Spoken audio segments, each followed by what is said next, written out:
Good afternoon, everyone. I am Allison Reppert Gerber, head of the Audiovisual Media Preservation Initiative, or AVMPI. On behalf of SLA, I'm pleased to welcome you to our AVMPI Presents program, celebrating Sally Ride's birthday, which is tomorrow. Before we get started, I would like to gratefully acknowledge the Native peoples on whose ancestral homes we gather, including the Nacotchtank, Anacostan, and Piscataway people. We also recognize the diverse and vibrant Native communities who make their home here today. We are very excited that you are joining us for today's program, which will feature many of the astronaut Sally Ride's personal video collections, with introductions and discussion led by the National Air and Space Museum's Acquisitions Archivist Patti Williams, along with Siobhan Hagan, AVMPI's coordinator, and Walter Forsberg, AVMPI's curator of audiovisual media. And lastly, I just wanted to go over a few housekeeping items. Please note that we're recording this session. We'll share a link to the recording in a follow-up email, and you'll also be able to find it on the Smithsonian Libraries and Archives YouTube channel. If you have any questions during the program, please make sure to use the Q&A button at the bottom of your screen. And with that, I'm going to go ahead and pass it off to Walter.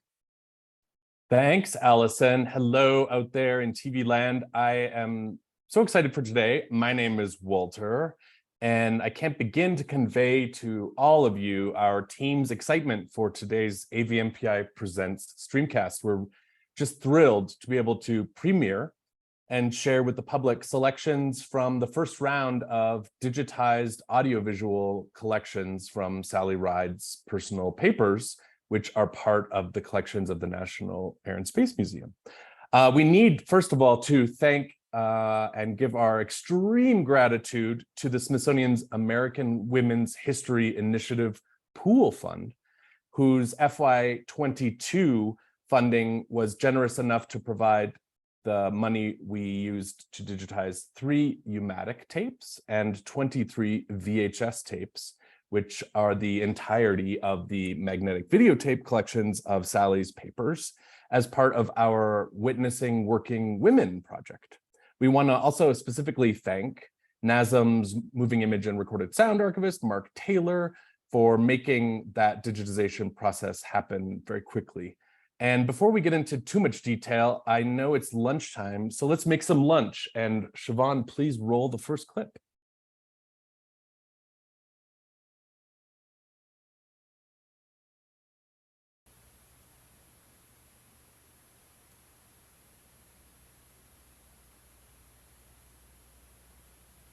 We carry all the food we need into orbit with us. A lot of our food is just like the food you'd eat at home: bread, tuna fish, peanuts, cookies. Some of it, though, isn't like the food that you'd find in your refrigerator. First, let me pull out one of our food trays. Put this anywhere in the orbiter. We use that to hold the food after we've made it. Now, the food that we've got in here today is some orange drink. Got some macaroni and cheese. We'll need to add water to both of these. Got some peanuts. We won't need to do much of anything to them. And we've got some frankfurters. And really all we need to do is heat that up. Now let's take some of this over into our kitchen, which is really all contained right here. And we call it the galley. We try and prepare all our food in this area. Now first, the orange drink. We go over to the water dispenser, put it in, close it up, and really all that did is put a needle into the container. We choose the cold water.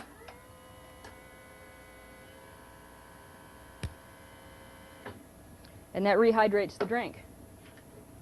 Need to shake it around just a little bit. That's the orange drink. For the frankfurters, really all we need to do to that is just put them in the oven. This is our oven up here. Just slip them right in. Let them heat up. For the macaroni and cheese, you can see that doesn't look a lot like macaroni and cheese that your parents might serve you. We need to add some water, and again we go back to our water dispenser, push it in, choose the right amount of water, start the water.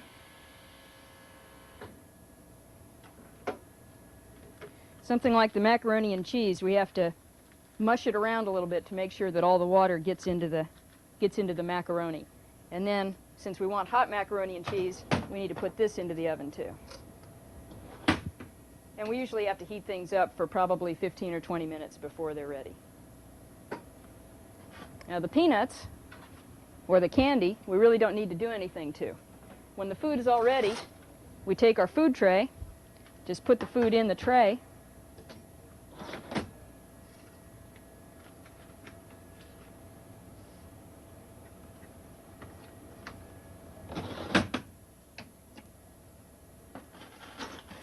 pass it out to each of the astronauts, and then look for a chair.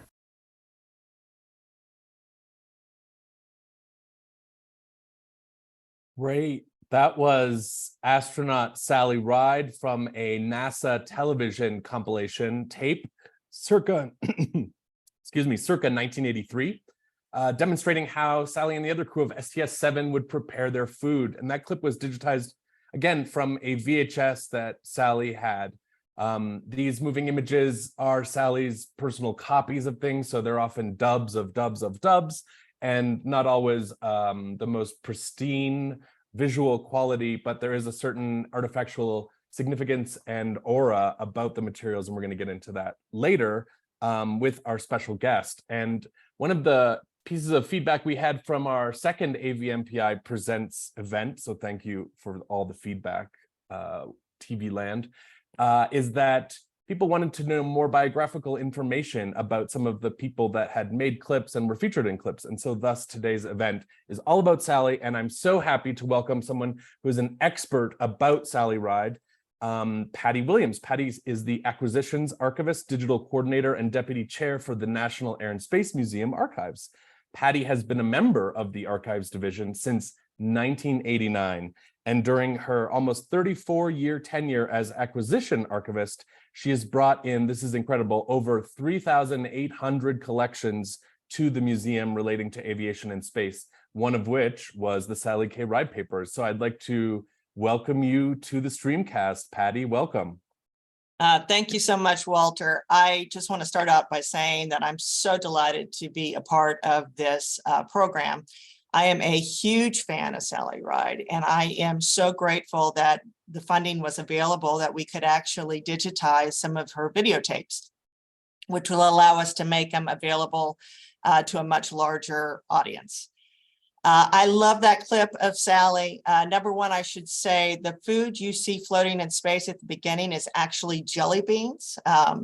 They kind of look like Skittles, but they're jelly beans. And just kind of an interesting aside, those were actually given to the crew by President Ronald Reagan, who for most people know was a huge fan of jelly beans, and they were referred to as the first jelly beans in space. So just a little aside there. But to get back to Sally, I really like this video in particular because so many of the early NASA films were about food preparation, and a lot of pictures of astronauts eating food in space, because eating food in space is fun and filming it is fun as well.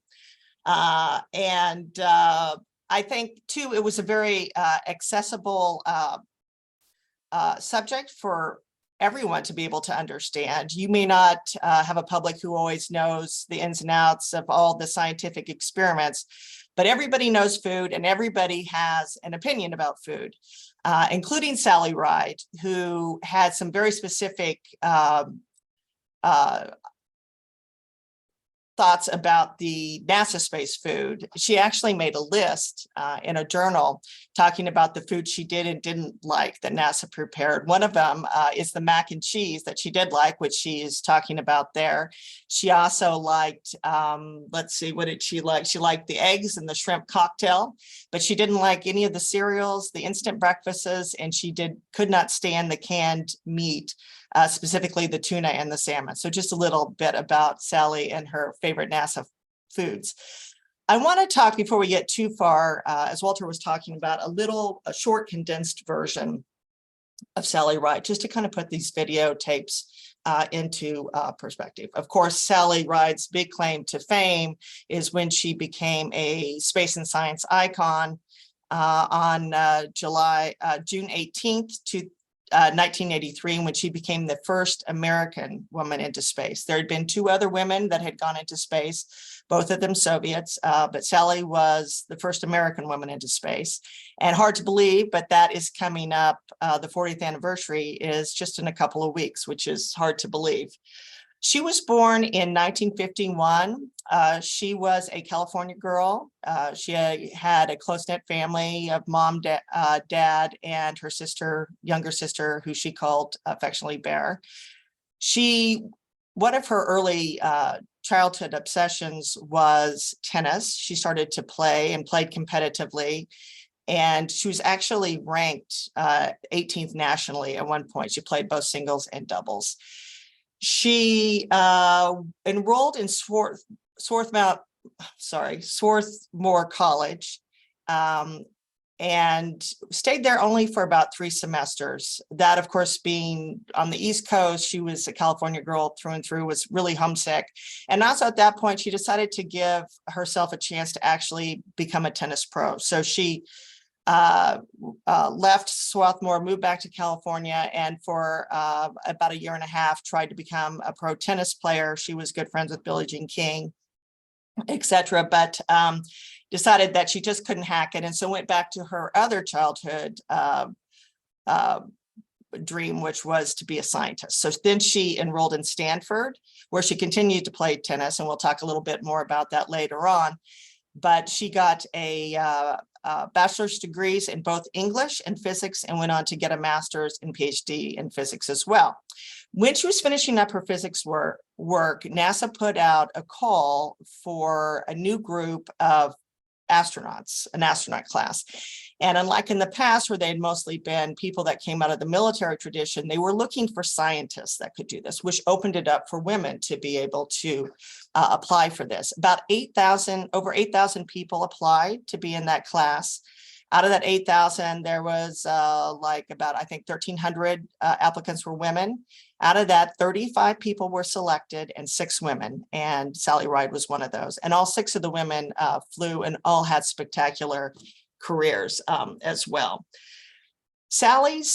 What she was trained to do is she was trained to work the Canada arm, which Walter will talk about in a little bit, but that's really just the remote manipulator arm. And while she was doing that, she had a first as the first woman who was Capcom for, she was backup for ST2, the second space shuttle launch. And then she was the primary Capcom for STS-3. She was very proud of that.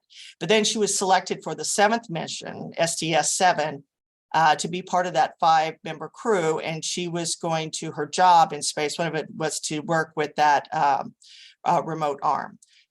So she became the first woman to go up into space. And when she was doing there, like I said, there was a number of experiments that she was working on, but the major one was working with this remote arm. And one of the experiments they did was to release a satellite and then to maneuver and grab it and pick it back up again, just to show kind of the versatility that the space shuttle program could offer. One more thing I want to mention is she did fly a second time the following year on STS-41G, and that was also a first because on that crew, it was the first time that 2 women were in space at the same time, and that was Kathy Sullivan, who did the first woman EVA.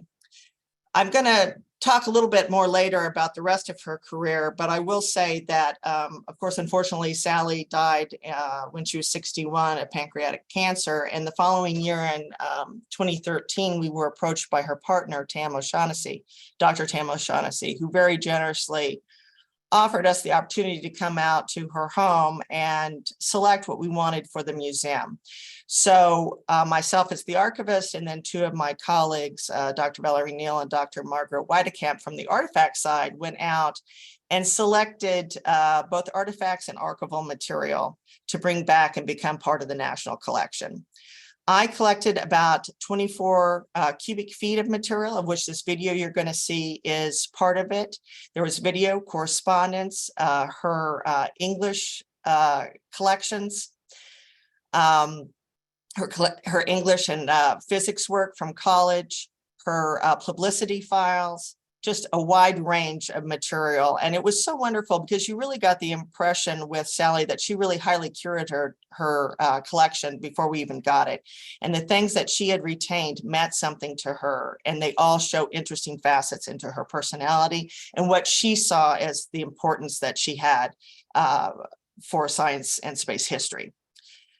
I just want to say one more thing that I know Aaron has dropped in, but if you'd like to know more about the overall space, paper collection, there's a link there and you can go into our finding aid, which everything has been scanned, so you can take a look there. And if you're interested in how archivists and curators go about deciding what is to be collected for the Smithsonian, please check out, there is a presentation we gave several years ago that talks about how we went out, and Tam O'Shaughnessy is also in there talking about the legacy of Sally and what we decided to collect.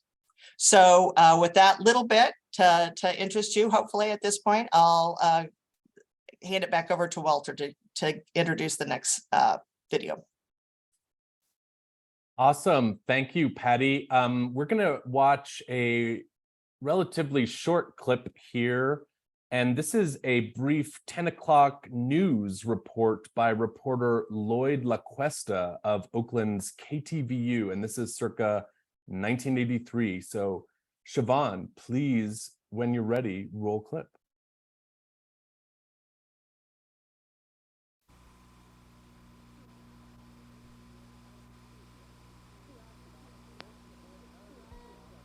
Two astronauts will be working aboard America's space shuttle. By 1985, NASA hopes to be flying the reusable craft once every 2 weeks with a crew of 7.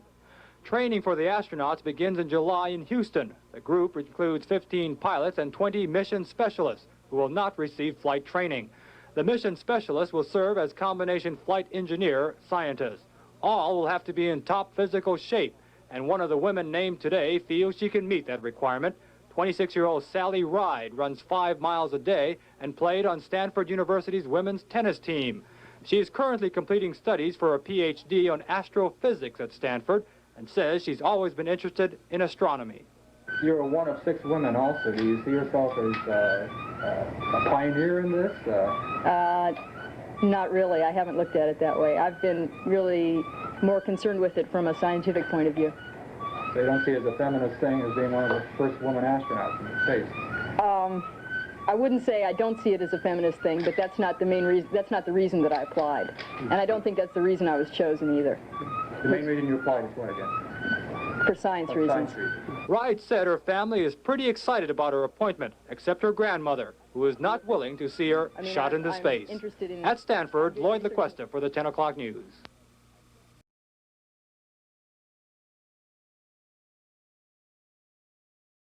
Cool. Hi, everybody. My name's Siobhan Hagan. I'm the AVMPI coordinator, and I get to speak a little bit after that clip, which is really revealing for several reasons. And in the words of Sally, for science reasons, technologically, I immediately recognize like the echoey audio print through is what it's called, or talk through of the original 3/4-inch U-matic videotape that this was transferred from. It's a common side effect for videotapes of this vintage from that era. And that's where the encoded audio signals of different layers of videotape that are wrapped around each other, they basically seep through or print through to one another. But perhaps, Patti, you could also speak to how the clip reveals some of the stereotyping challenges that Sally faced regularly. Sure. Yeah, that's a very telling clip in that, you know, for the women who were chosen for this, they were very much into the science thing, but there was always, they always knew that one of them was going to probably be the first woman into space, and that was really what was going to capture the imagination of the American people. And certainly you can see that in the questioning. They keep saying, you know, aren't you excited you're going to be #1? And Sally keeps going back to, you know, I'm, you know, proud that there's going to be a woman in space, but it's really the science. Let's keep focused on that. One thing that I'd like to point out at this point is just that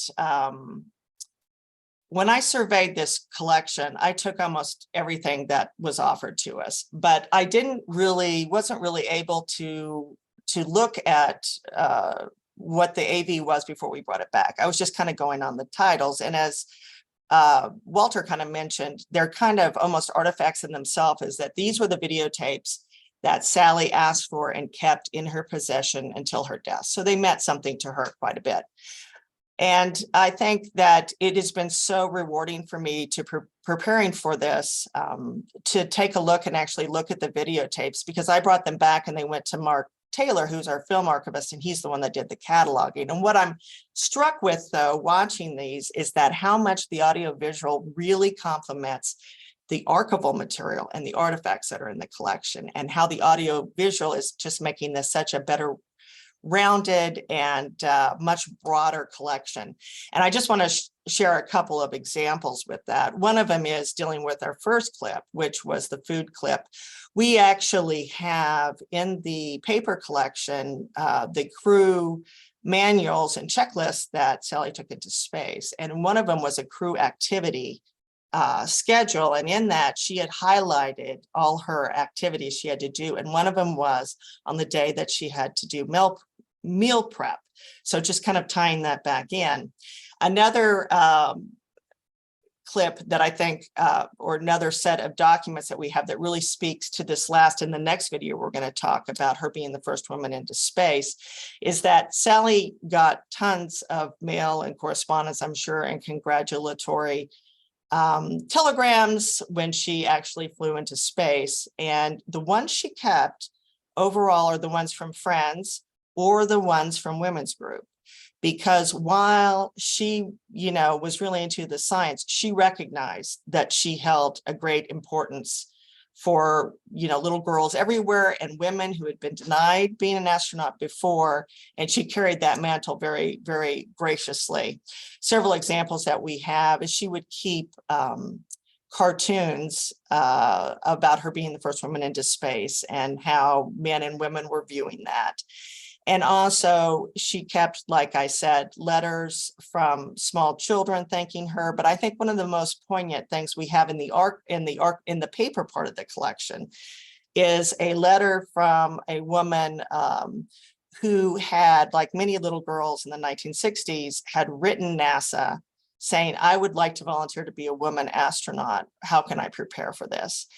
And the person had written back, the press person had written back and said, "I'm sorry, let's see, what is the quote exactly? You can't be an astronaut because of the degree of scientific and flight training and physical characteristics that are required. And by being a young woman, you do not have these." And that, I think what speaks to it is that woman who did not become an astronaut, but went on to become, she's still alive and she's a very good lawyer. She kept that letter. And when Sally made her flight, she sent her a copy of that letter along with the letter and said, "I just want you to know, thank you so much for being the one that broke that glass ceiling for all of us." And I just think that's very poignant. And Sally did too. She kept that kind of stuff. She was very aware of the importance that this is, even though she was interested in it for the science, she understood how important it was for women in general. And the last example I'm going to talk just a little bit here is that we actually later on will see some home movies and Sally playing tennis in them. And we have a number of items in the paper and in the artifact dealing with her tennis career and how that influenced her as well. Back to you, Walter. Great. Thank you, Patti. We're going to watch our next clip. And this is a clip. One of the tapes that Sally had was an hour-long PBS program called Nova, had made a documentary, I think in 1984-85, called Space Women, produced by WGBH in Boston. And we're going to watch an 8-minute clip. Siobhan, whenever you're ready, please roll clip. Thank you.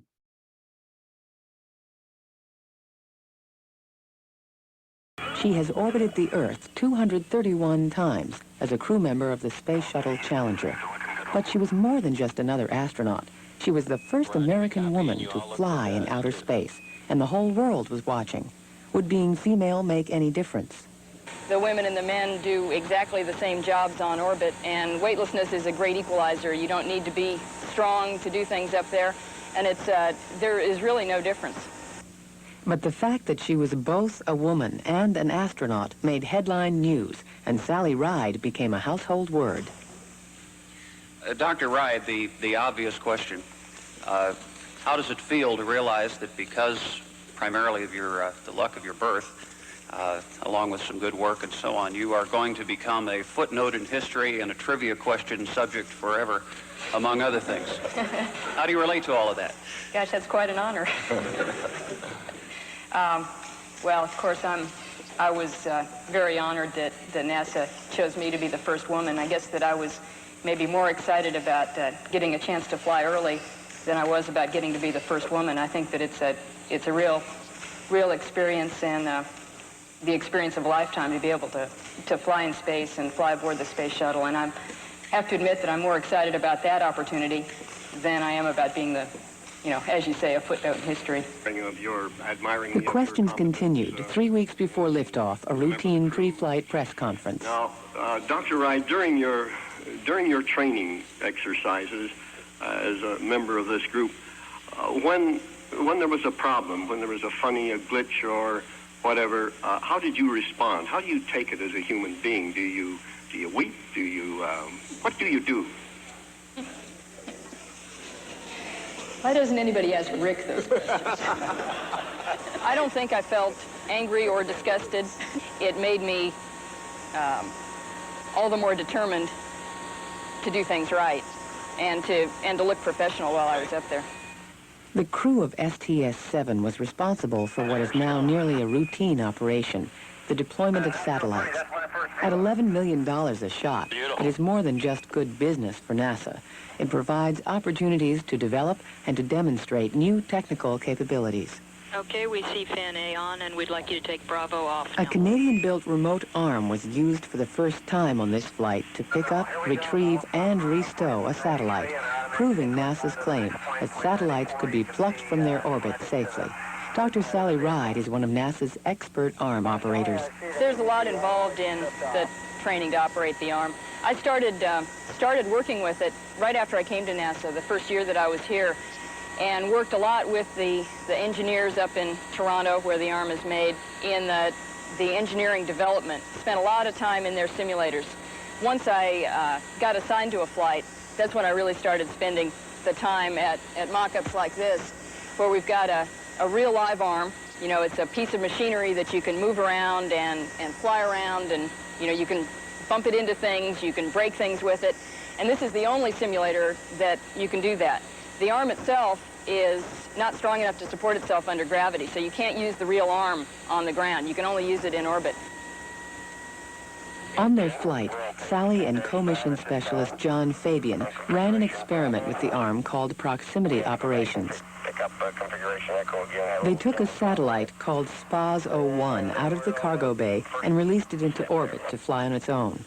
Then, after circling the globe once, the shuttle was maneuvered close to the satellite, and the astronauts used the arm to retrieve it.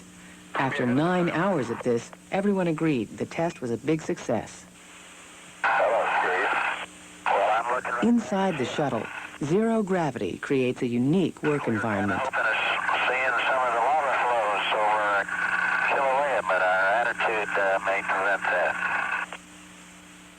We copy. Weightlessness is fun. That's probably the best way to describe it. It's a completely different experience. You can't simulate it on the ground. It's very benign environment. It's very easy to move around. And I know that personally, while I was up there, I felt like that's where I belonged. That it was much easier for the human body to function in weightlessness than it is with gravity. When it came time to deorbit and come back, we were ready to come back. We didn't necessarily want to come back, but you psychologically prepare yourself to be up there for 7 or 8 days, and when 7 or 8 days are up, you start looking forward to re-entry, because that's another new experience. The orbiter comes in and ionizes the atmosphere as it comes in contact with it. That's what causes the communications blackout, but it also causes just a brilliant orange glow that surrounds the orbiter. You look out the windows and all you see is bright orange that kind of fades into pinks and reds, and it's spectacular.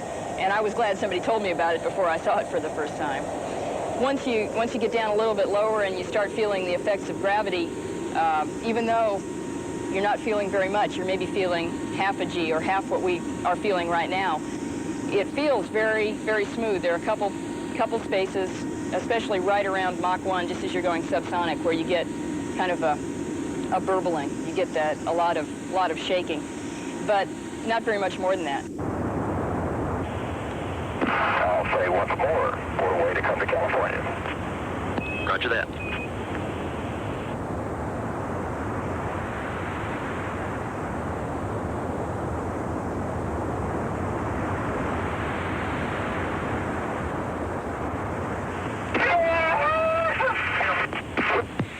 And Challenger's back home, back to Earth. The unofficial touchdown time in mission elapsed time, 6 days. With the unqualified success of this mission and the outstanding performance of all its crew members, including Sally Ride, the question arises, why did NASA take so long to include women in the astronaut program?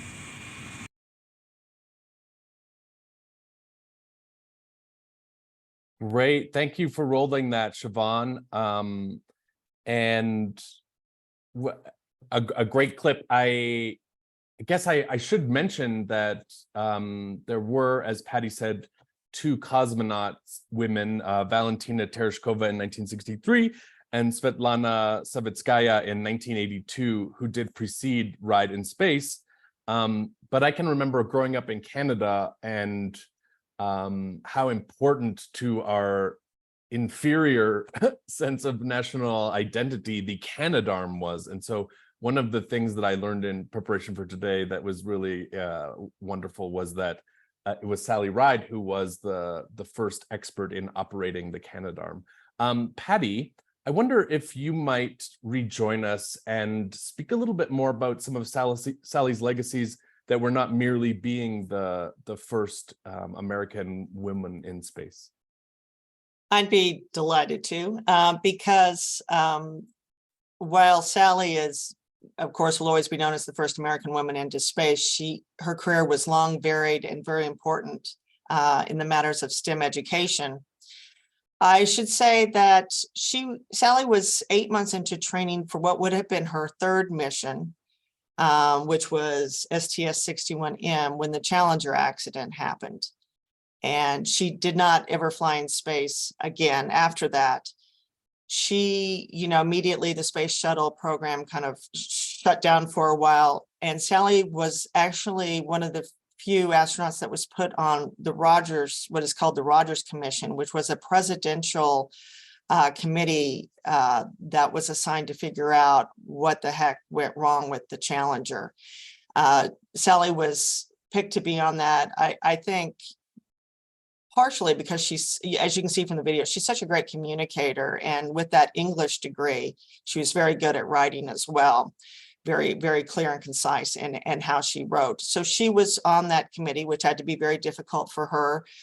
She was very close with Judy Resnick, who was the woman astronaut that was flying on that, along with, of course, Christy McAuliffe and the other members of the NASA astronaut crew. But and of course, she had, both of her flights had been on that space shuttle Challenger, the one that crashed. After the Rogers Committee, she didn't commission, she didn't fly again, but she did continue to work at NASA for a couple more years. She worked on the 1987 report, NASA Leadership in America's Future in Space, which is commonly called the Ride Report because she headed up that. And she also became appointed the first chief of the NASA Office of Exploration. But she actually ended up leaving NASA in 1987, although she did return and played a pivotal role for the 1993 Columbia accident board. Of course, when we lost Columbia, So, and she was the only person who actually was on both of those accident commissions. And again, I think she was picked because she was just a wonderful communicator and had great rapport both with the astronauts and the engineers. But when she left, she became a full-time educator. She worked a little bit at Stanford University, and then she spent the rest of her career as a professor of physics at the University of California, San Diego. She did remain very kind of related to NASA. She actually headed up 2 public outreach programs for NASA, the ISS Earth Cam and the Grail Moon Cam. And that was a program that allowed middle schoolers to request images of the Earth. And it was a very popular program, and she liked keeping her hand in with NASA in that particular way. She also, during this time, wrote 7 children's books on science, not only space, but on other science topics.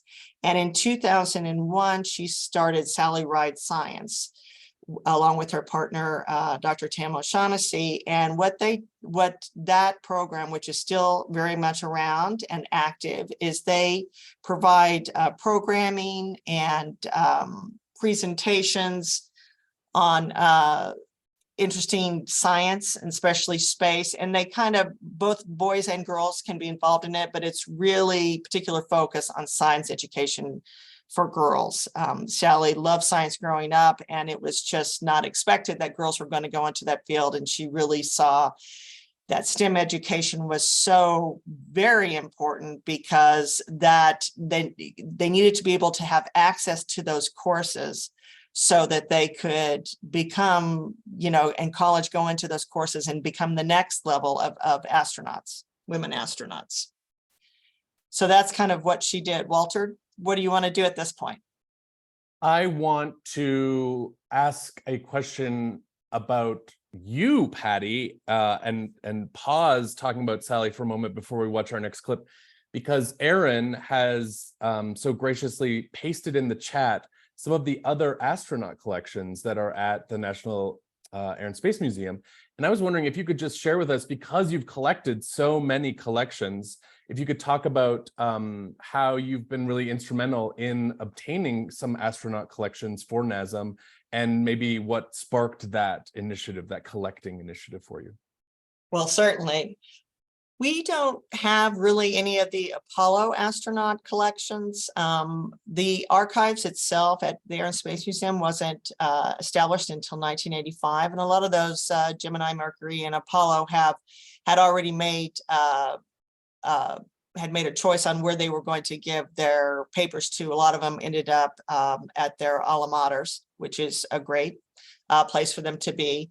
But I think kind of with the space shuttle era, we really wanted to capture kind of the breadth of this new group of people, women, people of different nationalities, color, being able to participate in this. As I mentioned earlier, in that letter that little girl received from NASA, NASA wasn't going to let a woman be an astronaut because they didn't have the flying hours in most cases, which people would only get if they were coming up through the military. And women, while they could join the military at that point, were not allowed to be pilots until much, much later. And so you don't start having the pilot, women being commanders of the space shuttle until you get, of course, Eileen Collins and Pam Melroy, which we do have her collection here, were the first 2 women who were able to do that. So this whole new class of space shuttle astronauts, at kind of being an astronaut scientist, was very important, I think, for us to document. And I was particularly interested in making sure that the early women astronauts were, that their papers were gathered so that people could study and see what made them the fantastic people that they were. We have Catherine Sullivan's papers, who was the first woman to make an EVA outside the vehicle. We have Pam Milroy, who I talked about, who was the second woman who was able to actually command the space shuttle, and that's because she was actually flew for the Air Force. She flew an Operation Desert Storm. We have Kalpana Chawla, who unfortunately was one of the women astronauts who died in the Columbia accident. She was born in India and became a naturalized American. So again, that's a very interesting story to talk about, how it's just not people who are born here, but people, of course, immigrants who come here and make a great contribution. We also have, we don't just get the women, we also have just got in several space shuttle astronaut. We have the Dave Brown collection. He unfortunately also perished in the Columbia accident. But what's really great about that collection is that he set up a video camera when they were training. And so we have, like, I think 80 hours, 160 tapes, 80 hours of film footage just showing them going about learning what they're supposed to do, they had a lot of bonding. All these teams, when they were put together, part of them, being together and working for 8 months is to make sure that they had knowledge for any kind of scenario that would go on, but also to really bond them as a team, as a family. And so those are really excellent. And we are just now getting those digitized, so we'll be able to make those available as well. And we just got the Bruce McCandless collection, who was actually picked under the Apollo program. But his big thing was with Kathy Sullivan was EVA. You know him because he is the famous picture of being in the suit untethered. He was the first person that made an untethered EVA. And what is fascinating about his collection, we just got that in several weeks ago, actually, is unlike Kathy Sullivan and Sally Ride, that were very curated, and they very much just kept what they needed. Bruce was a pack rat. And so there's a lot of material in there, just like memos that NASA sent out to the astronaut staff that we knew had been sent out, but nobody bothered to keep those. And so I think that's going to be particularly rich. Like I found when I was packing it up, a memo about people who had their hair that was longer than a certain amount had to wear it back, and that was because of a situation where Judy Resnick got her hair cut in the camera material. Now, we knew that a memo must have gone out saying that, but we actually have that. So that kind of shows the depth, and I think it's really great that we have those, because somebody could come here and say, okay, I want to look at all these astronauts. What did they have in common? How are they different? How did they react to each other?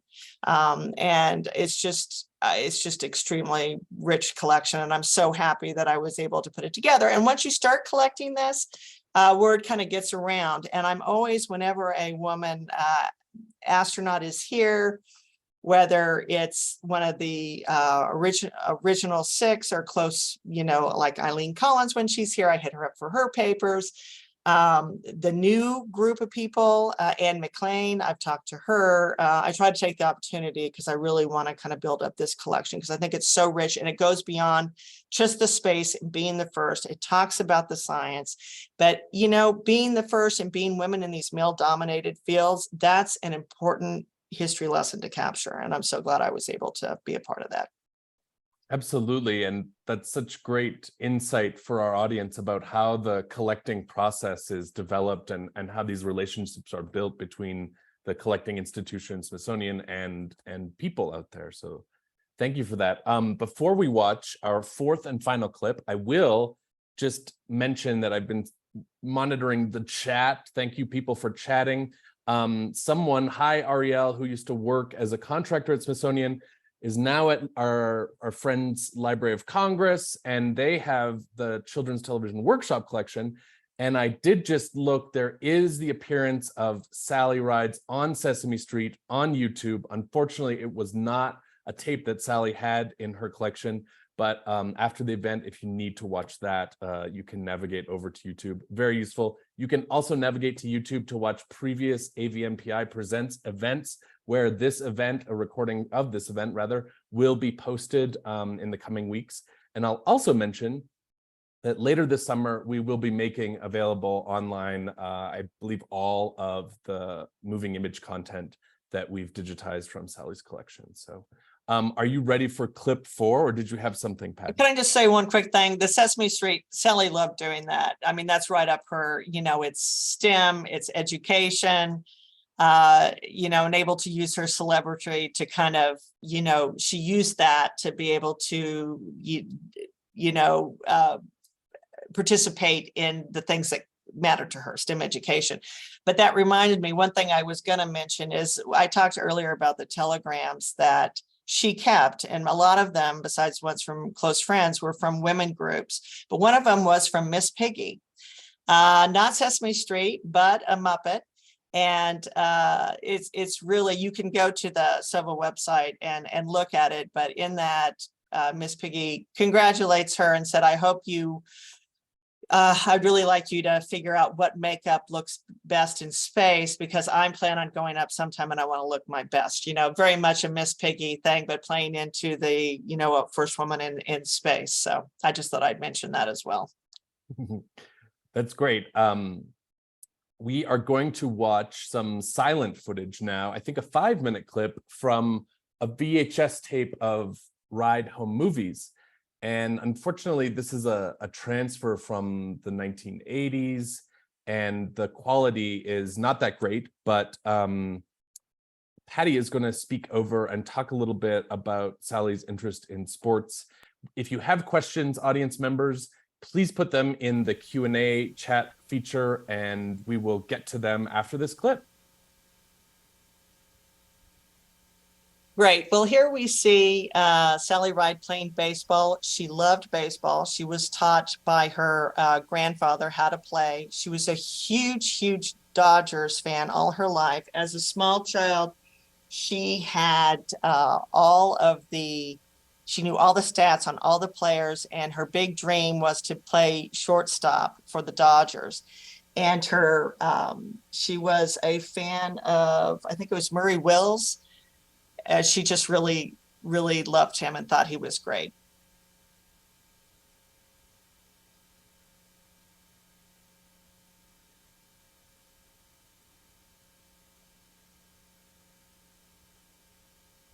So in some of these, we're seeing Sally and her younger sister, Bear. And this film goes from when she was started. It has like pictures of Sally when she was maybe 1 or 2, all the way up to some tennis footage we're going to see here. Yeah, and then just about the transfer, this would have been projected on a wall with a film projector and then videotaped off the wall. And so you get the intermittent shutter flicker, which maybe is charming, but it's somewhat of a lower resolution standard definition video quality. And here's the tennis clip, Patti.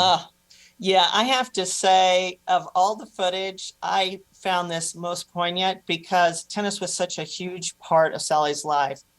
I don't know if I mentioned this, but she talks about how when she was a child, a teenager, that she thought 2/3 of her time, waking time, was spent on the tennis courts.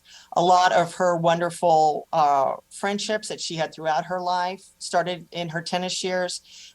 Her tennis was able to allow her to go to a private school on a tennis scholarship for her high school, which then gave her a great start to be able to go to Stanford later on. She felt very strongly about Title IX and about tennis, and I should say that she was doing this before there was Title IX, and Title IX was saying that you had to also give funding for women's sports as well. And one of the things that I found actually in her papers is I found that she had kept remarks made by President Clinton about remarks he had made for an anniversary of Title IX. So it made a big impression on her. She didn't have that when she actually went back to Stanford and played tennis. They had to pay for everything. They had to pay for their transportation, their clothes. They played for Stanford, but they had to pay for everything.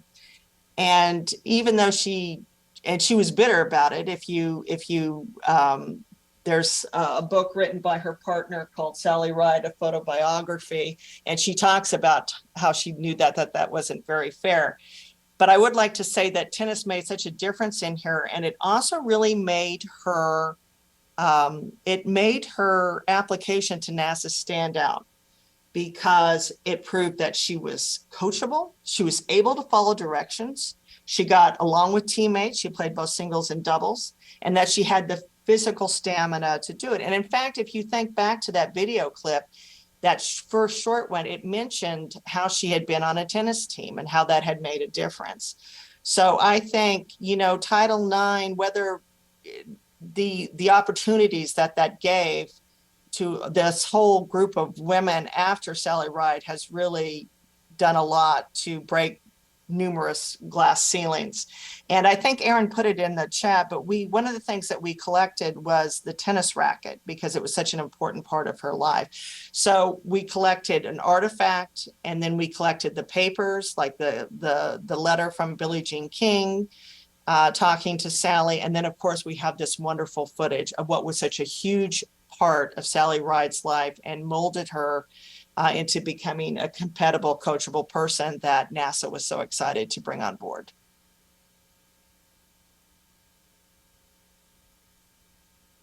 And Patti, I see there's a question in the chat, in the Q&A function, and maybe we could just go ahead and start answering some of the questions that our viewers have.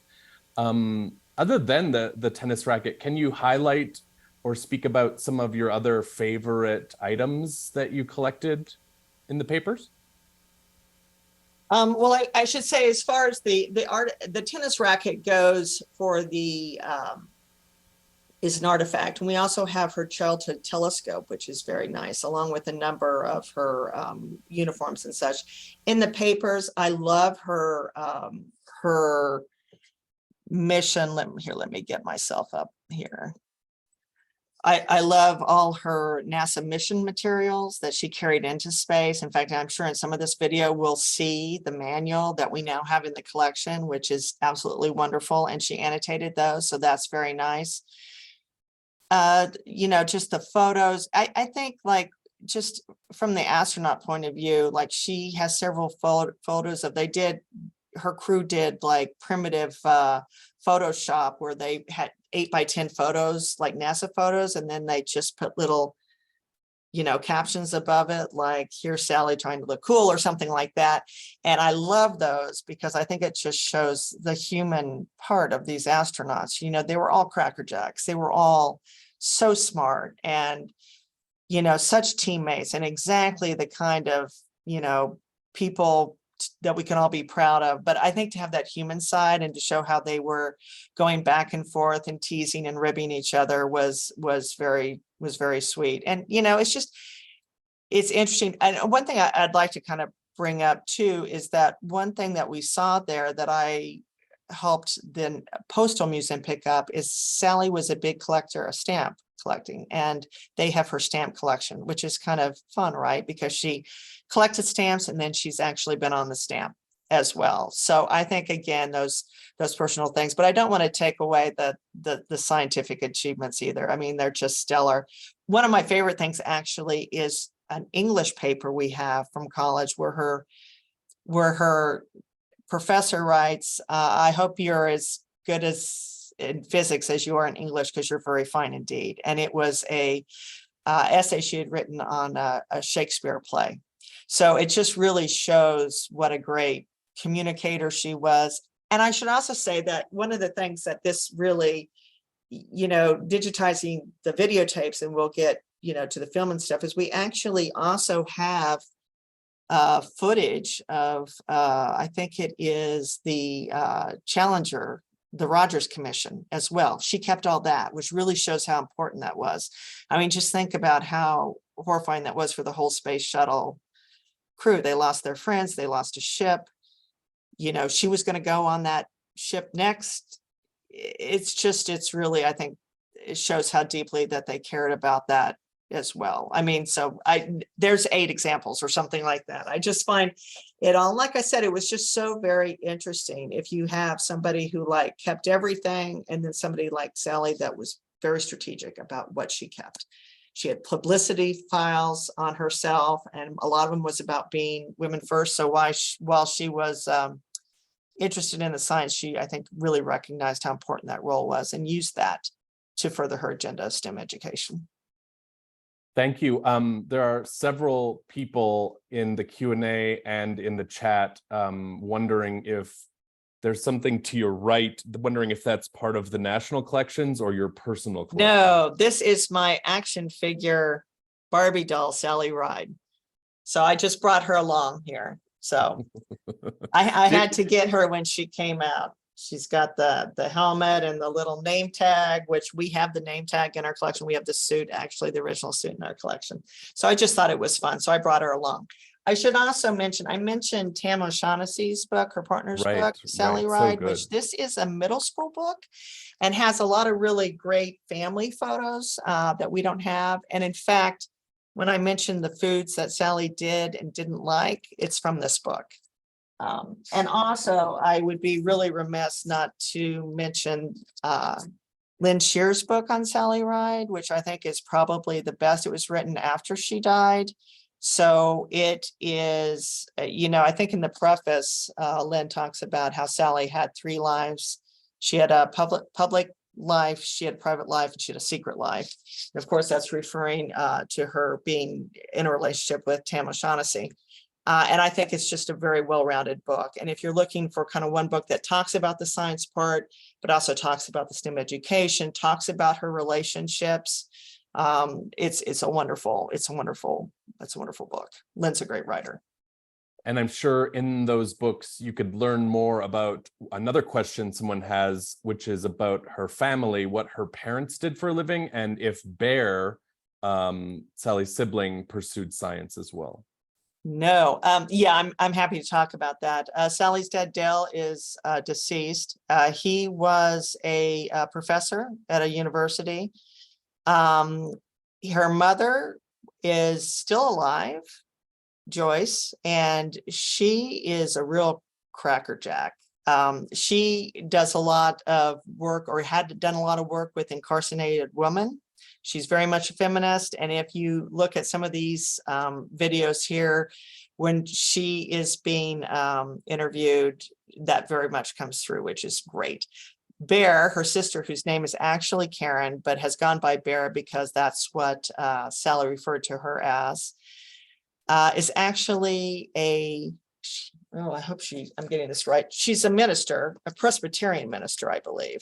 And in fact, I've seen footage of the parents being interviewed, and they're like, oh, it'll be interesting to see which one of our daughters sees the face of God first, because Sally going up into space and Bear being the minister. But delightful. Both the mother and the sister are just delightful and generous people. And of course, Tam has been extremely gracious and generous, letting us into her house and selecting whatever we thought would be best for the national collection. So yeah, Sally appears to have had a great home life. And just she and her sister were very different, but Sally really, I think, appreciated those long relationships she had with people, especially after she became famous. She really appreciated those people that knew her before and stuck by her. And so, yeah.